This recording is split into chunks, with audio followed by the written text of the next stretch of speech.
Even for a pharaoh, there's no easy way past Osiris. He too must first pass the tests if he is to take his place among the gods after death. For this, he must travel through the realm of Osiris.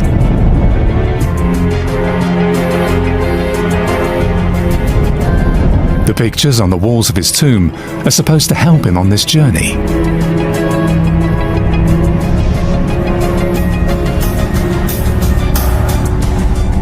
Each night, the pharaoh goes through the same ritual. Whenever the sun sets, the sun god Ra sets out on his bark on a journey through the underworld. There, he battles demons and the serpentine god Apophis to reappear on earth reborn next morning. The pharaoh fights alongside Ra on this journey. The eternal cycle of death and rebirth is to preserve the order of the world. For the ancient Egyptians, the afterlife was a continuation of their life. So they would spend a lot of effort during their life in building tombs as eternal resting places. Even in modern times, this can still be noticed in the traditions of Egyptians, be it Coptic or Muslim. The Egyptians' unwavering belief in an afterlife and a continuation of life after death is reflected in many religions to this day. It's this belief that held the empire together for over 3,000 years. With their pyramids and royal tombs, they created monuments for eternity. And in the end, they actually became immortal. The women of ancient Egypt. Little is known about them today, yet they played a significant role in 3,000 years of the empire's history. You see kind of female ruler arise several times. Strong, self-confident women with all avenues open to them.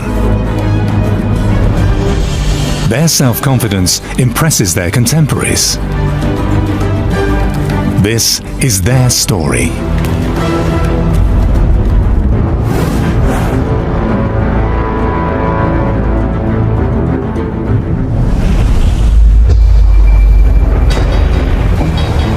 Ancient Egypt. To many, it's the success story of powerful men. Women usually appear only in marginal roles.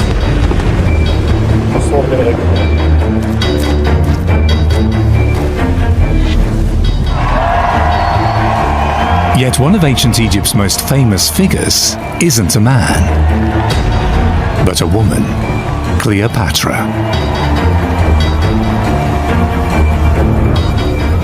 Not just in the palace, but throughout the empire, women hold high positions in the social hierarchy. Cleopatra VII was the last ruler of Egypt, yet she had female predecessors. Nefertiti and her mother-in-law Tia rule alongside their husbands. She was not content with this state of things. Queen Hatshepsut. She became one of the most powerful figures on the throne. About 300 years before her, Nofru reigns over Egypt as the first female autocrat. Yet she too had predecessors, like Merinete. Merinete is queen around 2900 BC. When her husband dies, she has to take over the regency for her underage son.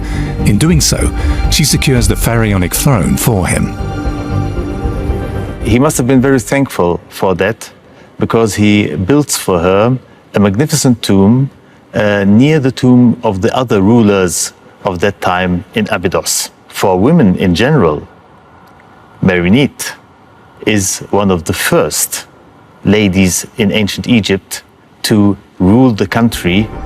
About 500 kilometers south of today's Cairo lies Abydos, burial place of the pharaohs from early dynastic times. Here in the year 1900, Egyptologists discover an impressive tomb complex. A stele gives the name of the tomb's owner, Merinete. At that time, researchers still consider Neet to be a male deity. Therefore, they initially assumed to have found the stele of a man. that of a male king.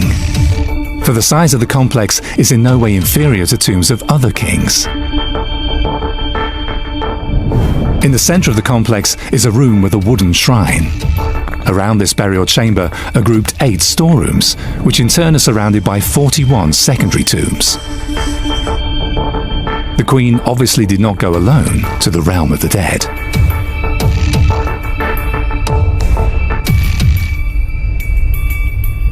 In the first dynasty at Abydos, we have royal graves, but what's really strange is surrounding them are these subsidiary graves of lots of people, men, women, as well as in some cases animals.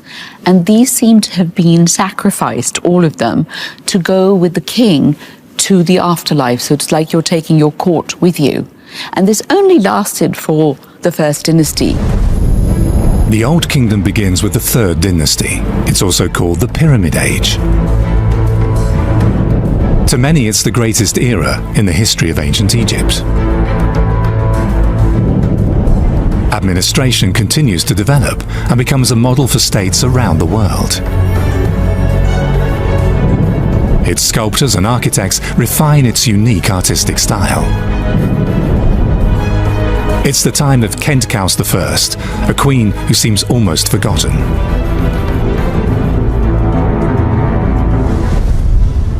A world-famous site, the 3 pyramids of Giza.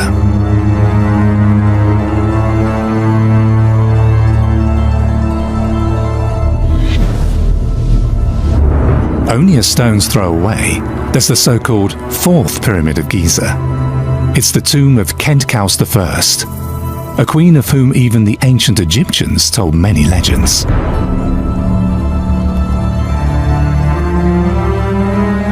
No legend, however, is a relief in front of her tomb. It shows Khentkaus with a Nemes headcloth and a ceremonial beard, the insignia of a king.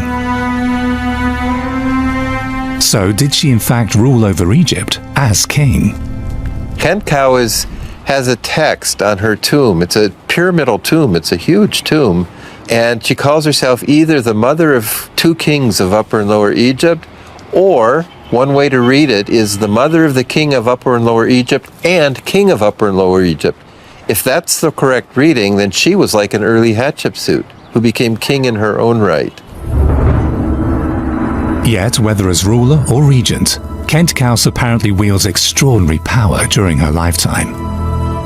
She's in charge of the country's administration, economy, and even its military.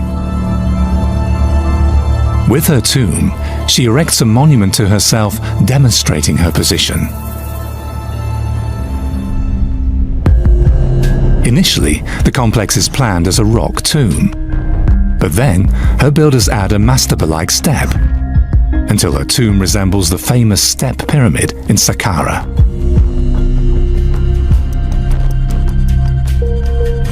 And as with other royal tombs, a ship is buried next to the pyramid.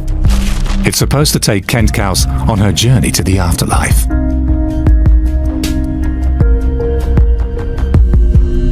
The monumental tomb is meant to ensure eternal remembrance for its builder. Priests who live in houses right next to the tomb are to keep her memory alive. Even as a royal mother, Khentkaus enjoys a prominent position. The mothers of divine heirs to the throne are considered to guarantee peace and stability, not least because they can take over the regency for their minor sons if need be. Queens are closely associated with the sky goddess Hathor. She's considered the mother of the falcon god Horus, who has been the patron god of the pharaohs since early dynastic times. Just as the king was the incarnation of Horus, the queen mother especially, if she had a child who was to become king, was the incarnation of Hathor, the mother goddess. Her name literally means the estate or the mansion of Horus.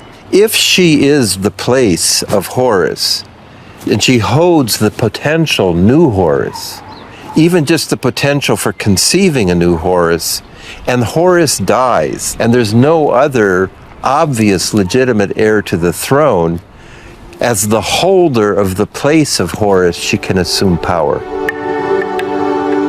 Statues of royal mothers show their potential. Some are clearly modelled on the goddess Hathor. On their laps, they hold the future heirs to the throne.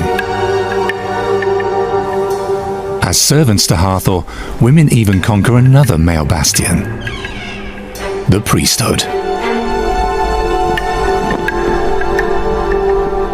From the 5th dynasty onwards, the number of Hathor priestesses rises significantly. One of them is Hetepet. She bears the sonorous titles Priestess of Hathor, she close to the king, and she who owns land. In 2017, her burial chamber is rediscovered. Its wall paintings show everyday scenes from her life. Represented more than life-size, Hetepet sits on an elegant seat and receives precious gifts.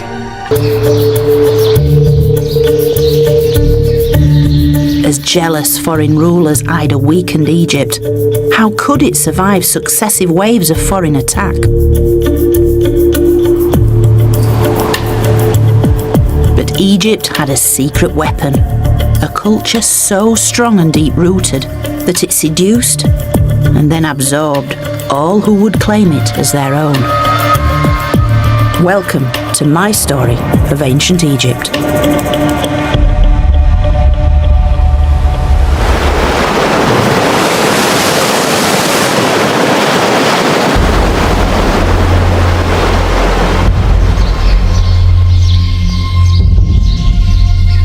Throughout the first millennium BC, Egypt faced wave after wave of foreign invaders. But in the face of such a strong and long-lived culture, all who would try to take over Egypt would themselves be taken over.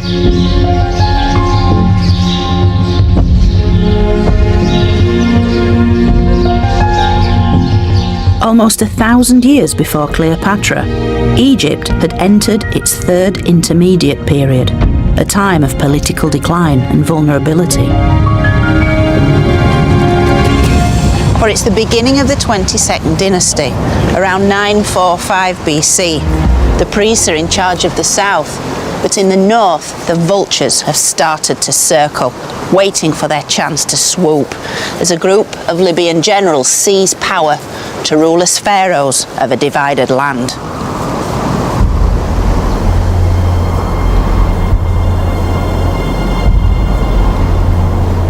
In many ways, Egypt's waning power had been triggered by a loss of faith. When the authority of the new kingdom pharaohs had begun to crumble, Egypt's once pious priests had helped loot the royal tombs in the Valley of the Kings, systematically dismantling Egypt's previously unshakable belief in the afterlife. With the decline in power of the new kingdom pharaohs, the Libyans, who'd fought for the Egyptians as mercenary generals, gradually infiltrated Egypt's power structure and eventually took power as the 22nd dynasty.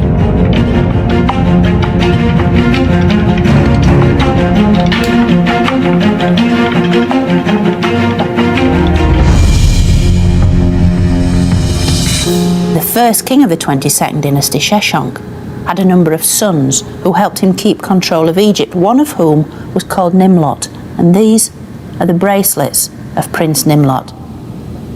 Egypt's Libyan rulers understood that looking and acting Egyptian would help to keep the country under their control.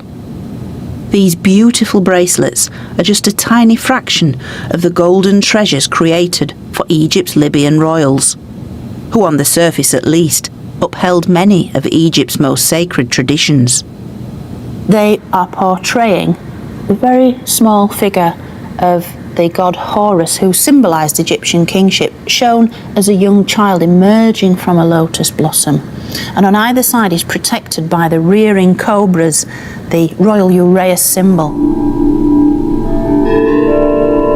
Yet in some ways, these images are simply window dressing, lip service to ancient Egyptian traditions in order to claim a greater prize. For the Libyans had organised nothing less than the state-sponsored plundering of Egypt's royal tombs. They were so transfixed by the wealth, by the gold, by the bling of ancient Egypt. They wanted it for themselves, and over their several centuries' rule, while they appeared to look like pharaohs and to rule as pharaohs, Egypt never feels to have been a cohesive, united kingdom. They weren't Egyptians at heart, and that's really what mattered.